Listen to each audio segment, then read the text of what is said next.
Hello, everyone, and welcome to our channel. I'm Mark, And I'm Rob. and today we're going to talk about the fact that Caitlin Clark fans are the only ones being accused of racism.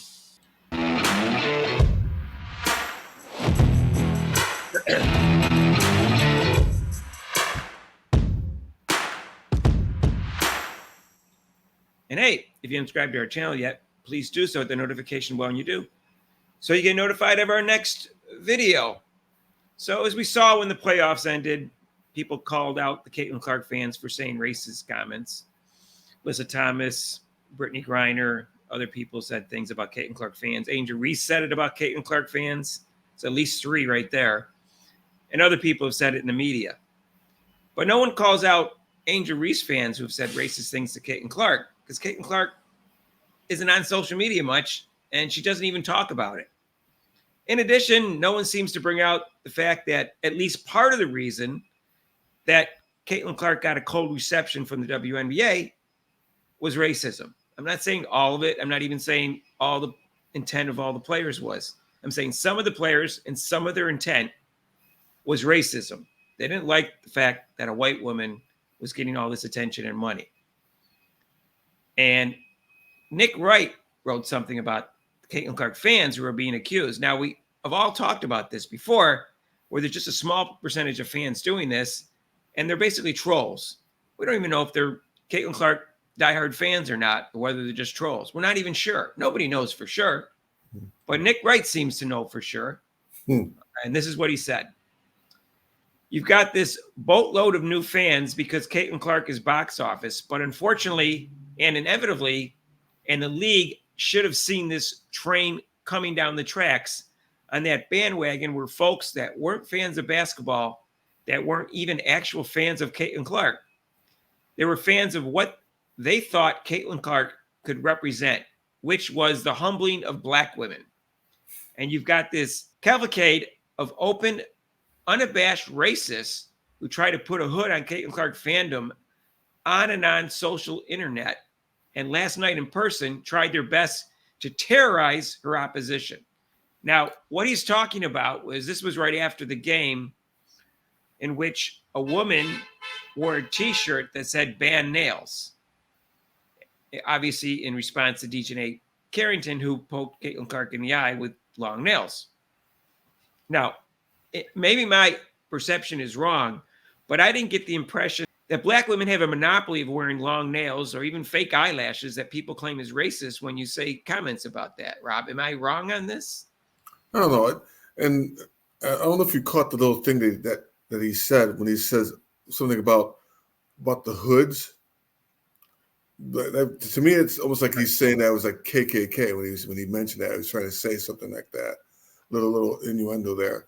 But as far as for me, it annoys the hell out of me that they're even wearing nails that long.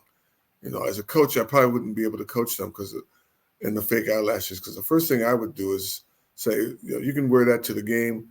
But as soon as the game starts, take that crap off. Take the fake nails off. You're here to play basketball. It's not a fashion show. Well, I agree, Rob. I mean, first of all, forget about the fact that it's a fashion show. I just think that the nails itself are dangerous, and there should be a length limit on nails, just like there's a limitation on jewelry. You're not supposed to wear jewelry. And that's in college basketball. One of the women had to take off a piece of jewelry in the middle of a game because that was the rule. And for the fake eyelashes, I don't think they're dangerous, but I don't see any reason why they're wearing these really long fake eyelashes in a basketball game. But that's their choice. But at least that's not dangerous. But I agree with you. It's not fashion. You can't wear earrings either. You got to either cover them over. Right. You can't wear jewelry. Certain jewelry you can't wear. Yeah. Most of the jewelry you can't wear. So I agree with you on all that. But I just don't. I don't know. People were saying, making fun of the fake eyelashes, and they're saying that's racist. And I guess I never thought of that as predominantly Black women just wearing that. I think both white and Black women wear it, and other races too, obviously. And so I didn't see that as racist. And the fake nails things, I didn't see that as racist either. The nails are dangerous. Why is that racist to call out something dangerous? Right. Yes. They're making a point like somebody just got poked in the eye with these long ass nails. So let's ban nails. Oh, that's racist. Oh, well, you make it racist by thinking that way. Like, what do you bring it into it? How is that? Like you said, how is that racist to say that? Or have a T-shirt wearing that. Ban nails. So let's talk about the other concept. Basically, now, Mark, she could have been talking about, hardware store. She wanted to ban the nails of, Could be. Let's talk about the other concept that's underlying here. Is like, okay, we have these people who are making racist comments. Are they regular fans of Caitlin Clark? Or are they troll fans of Caitlin Clark? Or are they even more than that, kind of what he's saying, where they weren't even fans at all? They're just jumping on, making comments because they see Caitlin Clark as a weapon they can use to say bad things or hold black women down. I have no idea whether, here's the thing, I have no idea whether any of that's true, and neither does Nick Wright, is my point. Right. Because we don't know who these people are or how much of a fan of Caitlin Clark they are. So how can you tell whether that's true or not? Yeah, and then them making those statements, like I said, they're just trolls. And how does that keep black women down? That's one thing, Mark. I know, being from a black family, is one thing. You can't do that to a black woman. That's one thing. You cannot keep them down. You may talk about them, but they're very strong. I know I had a strong mom. My sisters. I've been around a lot of black women, and there's nothing that you can do to keep them down. And no little words are going to keep them down. Sorry. Right. So I just don't know how you can draw that much of a conclusion, not knowing who these people are, or not even speaking to these people, or seeing whether they're also fans of the WNBA or also fans of Caitlin Clark, whether they're just using Caitlin Clark or not. Caitlin Clark says she doesn't condone it twice. She can't control them. She's not on social media. That's it. There's nothing, unless there's death threats, you can't do anything about this. So you're just going to have to stay off social media or ignore it. That's just the way life is. Athletes have been criticized in the United States for 150 years, and men, white people, everybody gets criticized. Yeah. Everyone gets criticized. You got more eyes on you, you're going to get more criticism. That's all there is to it. I mean, you had in the baseball, you had the players who were Jewish that were picked on, because they were Jewish.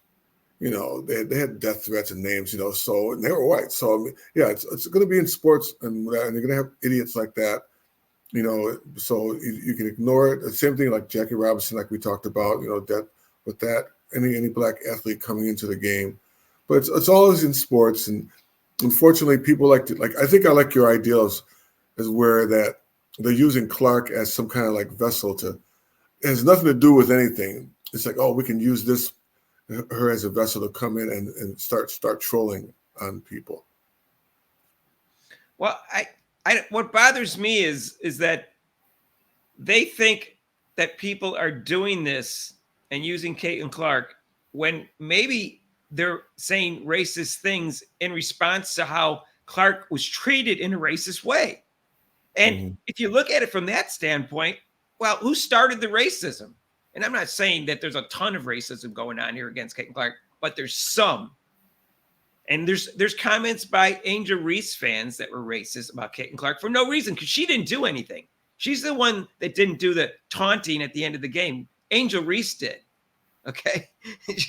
So let's get that straight. So, if you attack somebody in a racist way and you're a fan of them, well, sometimes you're going to come back at them. Now, should they come back also in a racist way? No, of course not, because two wrongs don't make it right. But again, who started the racism?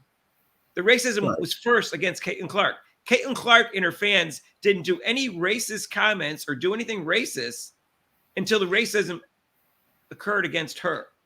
And it's weird, not just Angel Reese. I mean, this comes from the WNBA itself. It comes right from the WNBA herself, when she came into the league by not even promoting her. Already, I mean, like we talked about with the referee, with the referees, don't call those kind of fouls on her, because that might bring in some people get upset. That's racism. Like, I mean, what do you mean you can't call fouls on her because it might bring other fans up, make other people upset? If it's a foul, it's a foul. It doesn't matter what race they are. How about Angel Reese jumping up and down when Kennedy Carter took a cheap shot on Caitlin Clark? How is that not racially motivated?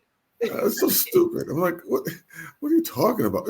No, I know she's jealous of Caitlin Clark for other reasons, but part of the reason she's jealous of Caitlin Clark is because she's white. Let's be just honest about this. Because Caitlin Clark is white and she gets more attention than her. And Angel Reese is a narcissist. But guess what? The black coach, Teresa Weatherspoon, didn't do anything about it. She didn't even criticize it until 2 days later when someone wrote an apology for her. She promoted the thuggery not just against Caitlin Clark, but against other players too. So it wasn't just against Caitlin Clark. She promoted Marina Raby, also a white player, after she left the team, she got clocked by Kennedy Carter, and she was smiling on the sidelines about that afterwards. Yeah, it was her. There's racism going on here, and I'm not saying it's prevalent by the black women in the WNBA, but it's out there. There's also all sorts of people in the media completely underestimating and underrating Caitlin Clark. And it's more than just tribalism. I would say some of it's racist. It's going on here. So where did the racism start? I didn't see any racism before. When those flake-up fouls happened, Mark, where was ESPN? The announcers, did you hear anything about them saying anything about that? Oh, that was usually they say, oh, that's a horrible act, and they have a whole segment on it. They have a whole segment on how Rob. And then they would say at ESPN if they defend Caitlin Clark. There's no comments about them when they when those acts. I mean, that's only one act. There's a whole bunch of them, but they never. I mean, even with the poke in the eye, they kind of did a half-assed thing about it, but it wasn't. I mean, I don't know. And Rob, there's this article in Forbes that was related to this. And I didn't know what it was going to be about until I read it, because I see different types of racism. Why WNBA fans are calling out racism in the league. Now, the way the article is written is they only talk about the WNBA fans that are calling out the Caitlin Clark fans that are racist. This article didn't call out Angel Reese. And in fact, in the article, it pretended there was nothing going on against Caitlin Clark. And she spun it around. In fact, this is what she said. These racists were then able to spin a narrative about how black players were picking on Clark, relying on all the racist stereotypes of black people as dangerous, violent, and treacherous. Now, first of all, she called them racist for Caitlin Clark fans complaining about how she was getting treated on by black players, which was partly motivated by racism. So that's ridiculous. Second of all, I never knew treacherous was a stereotype of black people. I know. I never even heard that word related to black people. And no one used the word dangerous in regards to the black women in the league. Yes, they used violent because she was violently fouled several times and assaulted throughout the season. So yes, they did use the word violent, not because it was a stereotype of black people, because that's what it was. That was the fact.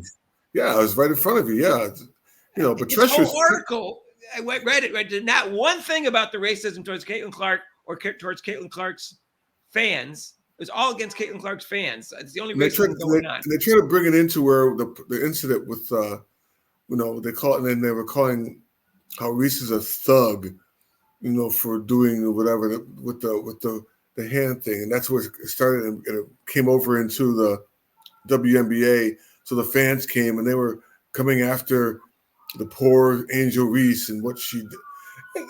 This article is so strange. At the end of that game, trash talking is what you do when the game's still in doubt. There's like an unwritten rule when you do trash talking. When the game's over and someone's won, that is not trash talking. So please, Angel Reese and everyone else, quit talking what you did with the ring thing and the face thing, trash talking. Right. It was taunting and goating. Okay. Mm-hmm. That's why people were upset and unsportsmanlike. So stop it with, she just was trash talking. She wasn't. She went way, way past that. All right. So I'm so tired of having to explain that to people. No. I mean, I keep on saying that. After a game, if some player did that to me, come up behind me and, hey, we beat you. Yeah.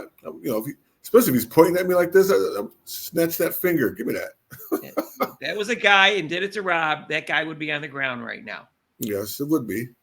And I'm not a violent person, but after the game, I hate losing. But like I said, I'm pretty tolerant, and I didn't talk that much trash. But after the game, if you're going to come up and dance around my face like a little kid, I'm like, oh, really? Well, you're going to find yourself on the ground, buddy. That's why Caitlin Clark fans got upset because it was way, way, way more than what Caitlin Clark did, which was a quick thing against a friend of hers who were trash talking back and forth during the game. And she did it in the middle of the third quarter when the game was still in doubt. Okay, so stop it. This is not the exact same thing. I have to explain that one more time. Not even close. Was that? Close. I know. Not even close. Yeah. And then it got insulting because they accused other people who are saying it's not the exact same thing as being racist because they're claiming the exact same thing. And then now that after the playoffs, they're saying, "Oh, we're glad that the Caitlin Clark fans are gone. Now we can really get the true fans." And yeah, we saw what happened with the viewership and all that kind of stuff. Well, there was something on Twitter from some black fans who said they're going to boycott the Unrivaled League if Caitlin Clark and her fans are part of the league. Well, guess what? If Caitlin Clark is not part of the league, it won't matter what you do because that league will not succeed. Okay? It will not succeed without Caitlin Clark. They don't have to boycott. It's going to suck. The league's going to suck, and then we don't have to worry about boycotting it. Right. It's going to suck. Trust me, the WNBA was struggling without Caitlin Clark. A boring version of the WNBA. It will not succeed without Caitlin Clark. I think it's a terrible idea, this league. I don't know why people invested in it. I could be wrong, but I don't think so. It may turn a small profit, but it's not going to be a huge success. Right. So yeah. All right. You can quote me on that. And if I'm wrong, come back in 5 years. I think it'll go under in a couple of years. Right. WNBA still isn't making money after 28. How many years do you think before this league can make money when they're already offering ownership to the players and offering them 200 and 250,000 when they're making less than that in WNBA and they're playing fewer games and there's fewer teams? Where's the revenue coming from? Right. I don't know. All right. Well, anyway, that's my take, and I'm sticking to it. So lay off Caitlin Clark fans, and unless you're going to criticize everyone, that's all I'm saying. Yeah, there's some racist Caitlin Clark fans saying racist things, but whether they're true fans or not, I have no idea, and neither does anybody else. But they're definitely trolls. That's right. So, hey, if you haven't subscribed to our channel yet, please do so. Hit the notification bell when you do so you get notified of our next video. And if you like this video, hit the like button and join us for our live show. We can talk about this if you want every Monday except for major holidays, 6 to 8 Eastern time. And if you want, you can donate to this channel with super chats and super thanks down below. And there's a link to PayPal. And we'll see you in the next video. Peace out.